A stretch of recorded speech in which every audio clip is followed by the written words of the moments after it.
Le gars, on sait tous pourquoi vous avez cliqué sur cette vidéo. La majeure partie de ceux qui ont cliqué sur cette vidéo ne vivent pas complètement selon eux-mêmes. Cela dit, les uns vivent selon les directives imposées par la société et les autres pour les membres de la famille.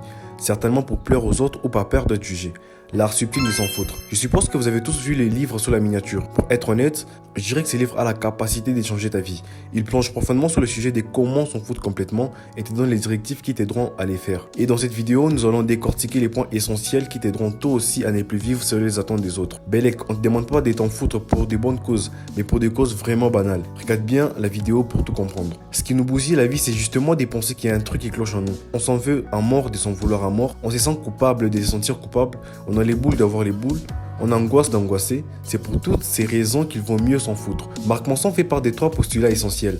L'aspiration à vivre des expériences négatives. Et paradoxalement, consentir à vivre les expériences négatives qui se présentent ou s'imposent à nous constitue en soi une expérience positive. Selon la loi de l'effet inverse du philosophe Alan Watts, plus on cherche à se sentir mieux, moins on se sent bien.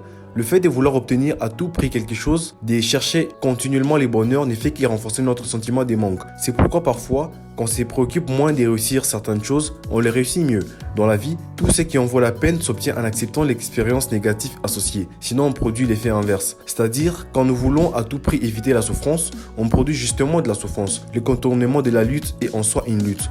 Le déni de l'échec, c'est encore l'échec. Dissimuler ce qui est vécu comme honteux alimente un sentiment de honte. Ici, l'auteur suggère alors d'apprendre à focaliser son attention et à établir des priorités dans nos pensées les plus efficacement possible. Il s'agit en fait de faire le tri entre ce qui est vital pour nous et ce qui ne l'est pas, et c'est en fonction de nos valeurs personnelles. Je tiens à préciser que s'en foutre ne signifie pas être indifférent, mais être à l'aise avec le sentiment d'être différent. Impossible de se foutre de tout, mais on peut du moins se foutre de ce que nous considérons ne pas être important et nous mobiliser pour ce qui compte vraiment à nos yeux. Pour se foutre de l'adversité, il faut donner de l'importance à quelque chose de plus important qu'est l'adversité. Identifier ce qui a de l'importance et fait sens à nos yeux est capital. Sans cela, on va galérer pour des choses qui n'en valent pas la peine. Qu'on s'en rende compte ou pas, on choisit toujours de tenir à quelque chose plutôt qu'à un autre. L'attitude qui consiste à s'en foutre est, à cet égard, un moyen simple de réorienter ses attentes et d'opérer la distinction entre ce qui compte et ce qui ne compte pas. On va très rapidement parler en bref de quelques concepts clés du livre pour t'aider à t'en foutre de manière constructive. Accepter que la vie est imparfaite. Arrête d'être constamment à la quête de la perfection.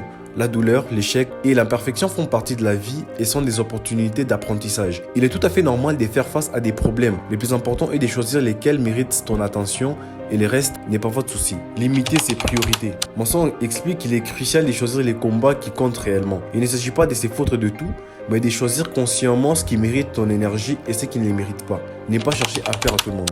Le désir de validation extérieure est une source d'anxiété. Apprends à être en paix avec le fait que tu ne plairas pas à tout le monde et ce n'est pas grave. Accepter la responsabilité de ses choix.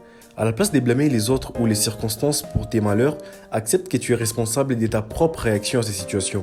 Cela t'aidera à te concentrer sur ce que tu peux contrôler et à te détacher du reste. La mort comme boussole. L'un des points essentiels du livre est de réaliser que la vie est courte et que la mort est inévitable. L'idée de te faire prendre conscience de ta propre mortalité, de ces faits, tu te détacheras des choses qui n'ont pas d'importance et te concentrer sur ce qui compte vraiment. Pour conclure, l'art subtil de s'en foutre t'invite à prioriser, à accepter tes limites et à te libérer des dépressions inutiles pour une vie plus authentique et moins stressante. Merci d'être resté jusqu'à la fin de la vidéo. N'hésite pas à t'abonner et à activer la cloche de notification. Ça m'aidera énormément. Ciao.